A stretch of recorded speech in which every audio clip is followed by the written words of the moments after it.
Hey fellow woodcutters, Top Saw here. Today we're going to go over how to make a wooden cutting board on the CNC wood router. We're going to do 3 different operations. One is the blood groove, one is the hole, and one is the cutout. There's a fair bit here on the CNC, so before we even get started, we have to get a few things sorted out. The first thing we're going to do is figure out our materials. So we need to go out in the shop. We need to surface that material 4 sides, surface 4 sides, and we're going to leave our ends long because we're going to fixture it down with that. So with our materials, we got to figure out what kind of wood it's going to be, and then 3 dimensions, X, Y, and Z. After we figure out our materials, we're going to think about where our origin's going to be. There are a lot of arguments for different places. But on this project, we're going to set our origin in the center. So we're going to use Pythagorean theorem, draw a cross to find the center of our board. That's where on our computer, we're going to set 0, 0, 0. And that's where on our CNC, we're going to set 0, 0, 0. And on our board, we're going to mark that origin as well. Then we're going to have to think about what tool we're going to use, which kind of CNC. In this project, we're going to use our Techno. And then additionally, we need to think about what kind of cutter we're going to use. We're going to use a quarter inch. So a 1/4 inch flat end mill. And there's a lot to talk about on all of these choices. But this is kind of where you're going to start with. What kind of materials are you going to use? What kind of CNC are you going to use? What kind of cutter are you going to use? Where are you going to set the origin? Okay, just a few more ideas I want to talk about that we need to know. If we look at our board from the side this way, our Z-axis is going down inside of it, and this is how far it goes down. Traveling up and down is called a plunge, and traveling in X and Y this way is called a feed rate. A feed rate here is always going to be inches per minute. And a good rule of thumb for the plunge rate is to set it half the feed rate. So there's a lot of variables involved in setting feed rate and plunge rates. But usually you set that plunge rate.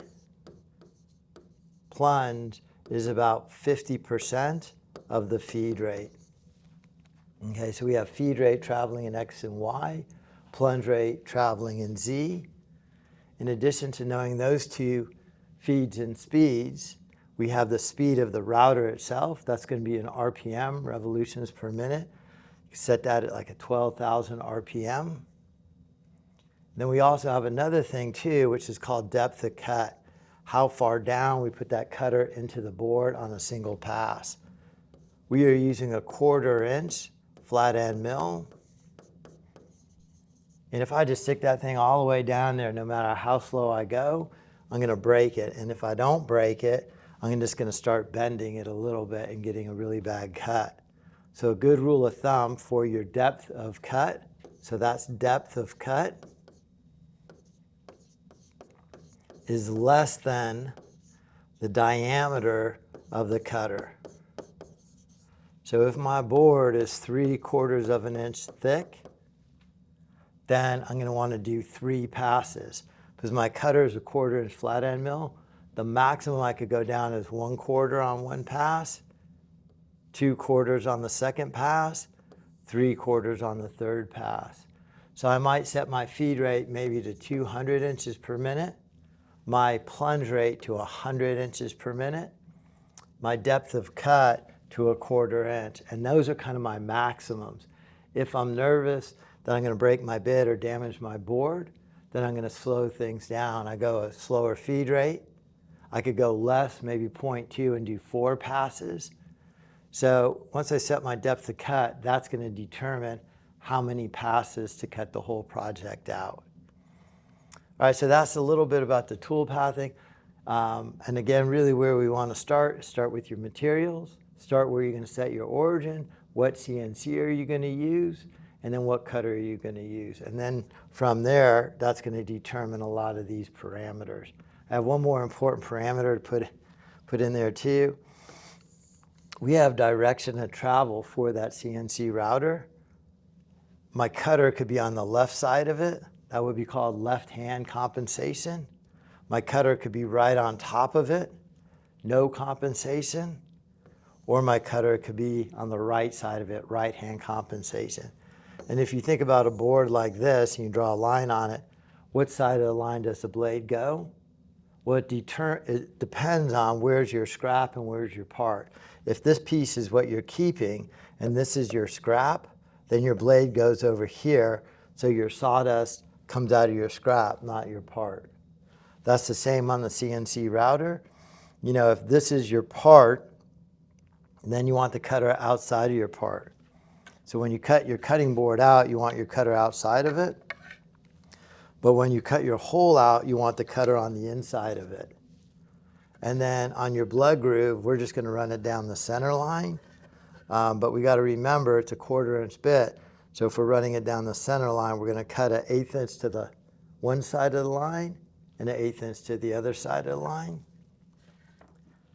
And then lastly, we have a climb cut versus a conventional cut. A conventional cut is when you're going against the direction of the cutter. So you're feeding into it the way you would use like a tabletop router. And a climb cut is when your direction of travel and your router direction are the same. So that's a climb cut and a conventional cut. Usually we're going to set climb cuts are a little bit faster and they cut a little bit cleaner. These are all just ideas to keep in mind before we start programming. When we get to the computer, I'll talk through them as well. But right now, let's go ahead, go out to the shop and set up our material. We're going to surface it 4 sides, and we're going to pick our origin, and we're going to pick our tool and our cutter. All of that, we also need a piece of paper to take our notes down. All right, let's go out there and see what we got. All right, there's our board right there. We want to make sure we're glued up overnight, at least 12 hours for that glue to dry. And then in our wood, we want to use similar density wood, so similar hardnesses. This is a maple with Paduke highlights, and we need to be greater than 11 and greater than 14. I use the scraper right here to pull off all the excess glue. Max I'm taking off on the planer per pass is about 50 thousandths.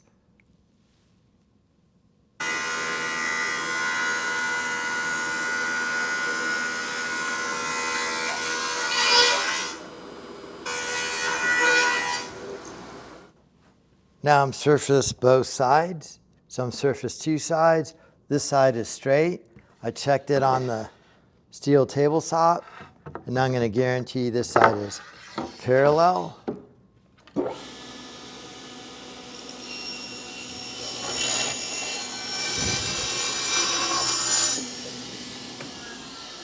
So now I'm surfaced all 4 sides, right? Planer front and back, rip parallel to this. I want to keep enough on the end here so I have something to hold it down, but these are going to work well. And then I'm going to figure out the maximum I can use here. Okay, here I am in Vectric V-Carve Pro. I'm going to get started. I have my note paper in front of me. I always start here, File, New, and this is where I'm going to set in my parameters. I'm doing a single-sided board. The width of my board is 14 by 13. And I got to keep my X and Y straight. 14 is across, 13 is up. Last setting on my planer was 0.700. I checked that with the caliper. I am starting in the center of board. This is really important. Sometimes you start in lower left corner, but we are starting in the center of board, setting my origin in the middle of my board. That all looks good. I hit OK. Now I'm going to create my geometry. First thing I'm going to do is draw a rectangle centered at 0, 0.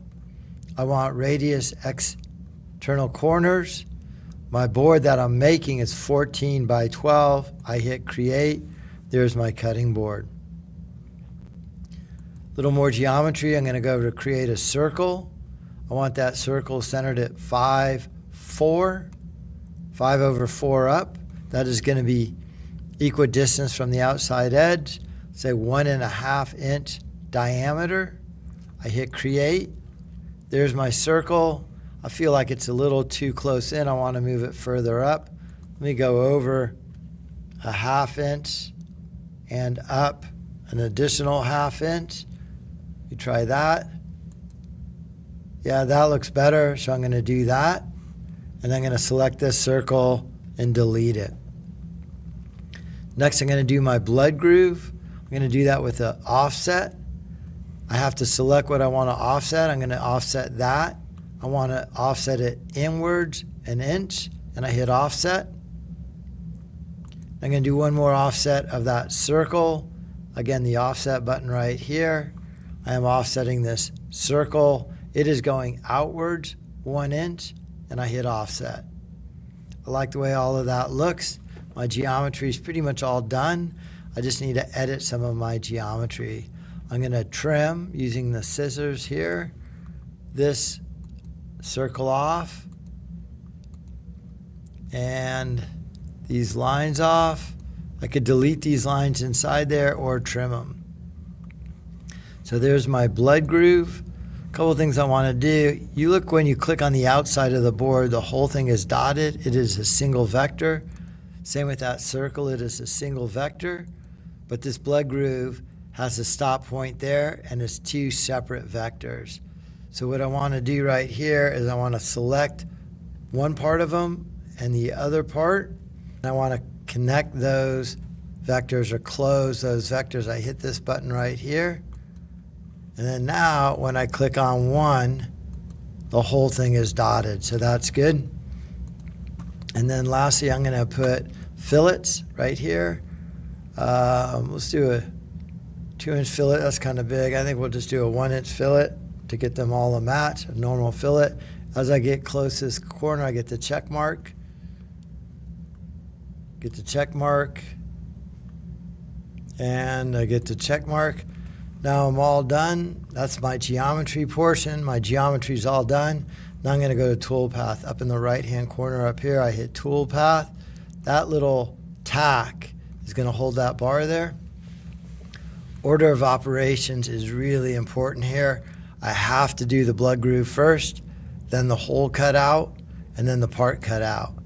Blood groove, I'm going to use the same cutter for all 3 of them. Blood groove, I'm going to run down the center line. Hole, I'm going to run inside. And then part, I'm going to run on the outside. So I'm going to do that with a profile. I'm going to start at 0. This is the blood groove. I'm only going to go 0.125 deep. I'm going to use a 1/4 inch flat end mill. Let me make sure I have the right tool here. It's a 1/4 inch. The feed rate's 160. The plunge rate is 80. That's pretty fast, but I think that's going to work. Going to hit OK. It's only one pass because I'm only going an 1/8 inch deep. That all looks good. I go to the bottom and I hit calculate. I didn't select anything, so I got to make sure I select that single vector and hit calculate. I could watch it, verify. There's my blood groove. That looks good. I go back to reset preview, close, and that's profile number 3. Go back up here to 2D view. Select the circle next. I'm going to run that profile. I'm going to use that same 1/4 inch bit. I am going to the depth now all the way through of 0.7. I'm going to select that cutter. It's going to do it in 3 passes. So that's good. Good feed rates here. I'm going to apply those settings and select it. Scroll down here. I want to add tabs. So I'm going to hit add tabs. I have to edit tabs. I'm going to put maybe 3 tabs on there, add those tabs, and hit close. I'm going to hit calculate. There's my second toolpath, profile 4. I could watch it. We'll just do them all together in a minute. Run this outside cutting. with a profile. I'm going to start at 0, go to depth of 0.7, same bit, 3 passes, that's all good. That last one was on the line, which is wrong. I'm going to have to edit that. This one is outside the line, so I'm outside here. Add tabs. I need to edit those tabs. I think we're going to put, say, 8 tabs on this part. Add those tabs. There they are. Close. Everything's good there. I'm going to run that calculation, and there it is. Remembering this profile right here, it is on the line. I don't want that. I want it inside the line. And then I'm going to have to hit calculate again. So here are my 3 tool paths. Okay, now I'm going to select all 3 of these tool paths, and I'm going to hit create merge tool path. These are all in the right order. They're all the same tool. I hit merge tool path. Now I have a singular tool path. I'm going to hit reset my preview, and I'm going to hit play. Runs the blood groove first, then the hole, then the cutout. In 3 passes, here are my tabs. That all looks great. So I have a single tool path here. I am going to save this onto my computer. And then additionally to saving it, in addition to saving it, let me say that twice, I am then going to post it right here onto a flash drive. I hit save toolpath. I'm running it on the Techno. That has to be set. And then I'm going to save this on a flash drive, take that flash drive out into the shop and run it. The blood groove was first. That's running the hole.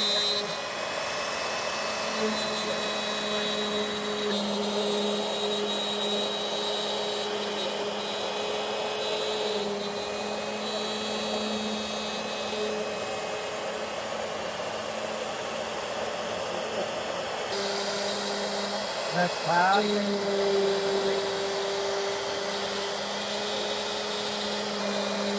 And lots of jump up and down. There's a tab. There's a tab. Looking beautiful. So we use plastic nails to hold it down. Use a hammer to tap it off. You could just see daylight through there. So you kind of see it's just almost a perfect thickness. Tabs holding it together. And then I like the oscillating tool, making sure I'm not going to damage my board. I'm way outside.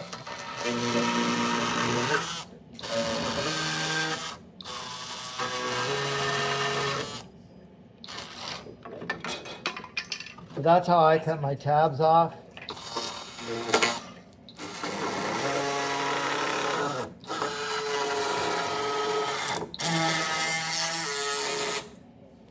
Making sure I'm not going into my part.